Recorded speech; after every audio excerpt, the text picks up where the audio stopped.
Hi, I'm Kristinista Health, and I'm here to talk to you today about inductions. Again, please don't take this as medical advice. I'm not a doctor. This is just information that you might use to talk to your doctor about. So I wanted to point out a really awesome website called evidencebasedbirth.com. And they have a lot of excellent information, very well balanced information to give you medical perspective on different parts of pregnancy to help you make an informed decision. And they have a really interesting article called Evidence on the Arrive Trial and Elective Inductions at 39 Weeks. So in the US, the rate of inductions has tripled since the late 1980s, from about 10% of births in 1989 to more than 30% of births in 2020. And this article talks about the different induction methods, from mechanical methods such as the Foley catheter or pharmacological methods such as Cytotec. That website also has some podcasts on natural induction methods that you might consider. So since the Arrive trial was published in 2018, rates of all inductions and elective inductions at 39 weeks have increased. The Arrive study was also called a randomized trial of induction versus expective management. And it was to compare elective induction of labor in the 39 weeks of pregnancy to expectant management. In other words, just waiting until labor comes on its own. So data for this study was collected between March 2014 and August 2017, and the study was published in early 2018. Now, it points out in this article that delivering early may reduce the risk of high blood pressure developing as well as associated problems. And as soon as this article was published, at least the Arrive trial, it received widespread media attention and was implemented by many doctors who began recommending 39-week elective induction. As a result, the induction rates immediately began rising in the US. The Arrive trial researchers were hoping that their results would impact practice, and the results did, in that many more inductions are now being performed in the US, but we have not necessarily seen a huge improvement in maternal health or in infant outcomes. The US has not seen much of a decrease or a change in these rates since the Arrive trial was published. Now, I found this one article quite some time ago when I was considering myself whether I would have the 39-week induction, and it's called The Risk of Stillbirth and Infant Death by Additional Week of Expectant Management Stratified by Maternal Age. And I just found this article really interesting. So it has a chart in there, and it says if you're over 35 years of age, at 38 weeks, there was 4 per 10,000 pregnancies of stillbirths. So if you calculate that out, that's 4 in 10,000. So that's less than 1%. If you go to 39 weeks, it increases to 5 in 10,000, which is still less than 1%. If you go to 40 weeks, then there was 10 per 10,000 pregnancies. So we're still looking at less than 1%. However, the rate doubled. And so when you have that rate doubling, that's very concerning for doctors, especially for their liability insurance, because you don't want to have a stillbirth for one of your patients. And of course, nobody wants a stillbirth. So that is concerning that it doubled, but you have to consider it's still less than 1%. And then if you increase to 41 weeks, there was 15.4. So again, up from 10 to 15.4, but this is in 10,000 pregnancies. We are still at less than 1%. If you waited until 42 weeks, you have 32.5 per 10,000 pregnancies. Again, still less than 1%. However, it's now doubled from 41 weeks. It's tripled from 40 weeks, and now we're 6.5 times more likely than 39 weeks.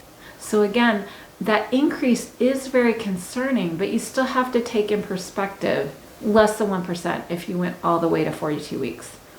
Now, over 40 years of age, it does increase even more. So at 39 weeks for someone over 40 years of age, it was 6.7 in 10,000. So this is again still less than 1%. But now when you're going to 40 weeks, it increases to 14.2 per 10,000. So again, we're seeing about a double, from 6.7 to 14.2 in 10,000. And we are still less than 1%. Now, when you go to 41 weeks and you're over 40 years of age, the risk goes up to 28.7 per 10,000. Again, we've doubled from 14.2 to 28.7. We are still less than 1%. Now, if you go to 42 weeks, there's a 112.6 per 10,000. Now we are finally above 1%. So you have about a little bit over 1% chance that if you just go as long as you go at over 40 years of age, you may have a 1 in 100 chance, or a 112 in 10,000 chance of having that stillbirth. So I just want to go to my particular story. So a lot of people, when you're listening to natural preparation type classes, they talk about how much risk of perhaps C-section happens when you have a medical induction, and just all of, I guess, the funnel of complications that can come if you are induced. And so I personally was petrified of being induced, just because of the natural birthing methods I had been introduced to. And I've also seen people on the internet that they are very, for example, pro-home birth or pro-natural birth, and they just really harp against any sort of an intervention. So my experience was, I was planning this wonderful natural birth, and then unfortunately I had a stillbirth. Now, it was not due to my medical providers. It was not due to any fault of anyone. It turned out there was just, my baby was incompatible with life. So it was just their own demise that it couldn't have been prevented. But at any rate, at 26 weeks of pregnancy, I was faced with the fact that my baby was dead and I was not anywhere close to in labor. I had 0 centimeters dilation. And I was also starting to develop symptoms of HELLP, H-E-L-L-P, or preeclampsia. I had elevated high blood pressure, and also I think I had, elevated liver enzymes. So my body was already starting to have some toxicity, probably from the baby dying, and honestly, I just wanted it to be over with. So even though I had all of those negative exposures to induction, I thought it was the only way for me to go at this point, because I needed relief from those health issues, and also I just wanted it to be over with. So I started the medical induction. I started with misoprostol or Cytotec, and I did have somewhat of an uncomfortable experience with it. I had extreme digestive issues develop because of that, and I think it was because of the amounts and the length that I went into it, because I think in particular I was petrified of Pitocin, because of the natural birth programming that I had gone through. I was just terrified of Pitocin. So I tried to go as long as possible on the Cytotec, and I think I did it vaginally, I did it orally, and I think the oral ingestion and also the length and the amount caused me to have terrible digestive issues. But it did help start the softening of my cervix, because I was at 0 centimeters. And then at that point, I had no choice but to go into the Pitocin. So I was in labor for several days, but since my baby was already deceased, they weren't as worried about the health of the baby or anything like that. So I was allowed to have, considering the circumstances, I was able to have a rather pleasant experience with the birth and just take my time. And I didn't have to have a C-section. And of course the baby was not full term, but it was still quite large. I want to say a couple pounds, or it was still quite large. And so I had a pretty decent experience, of course, considering the circumstances.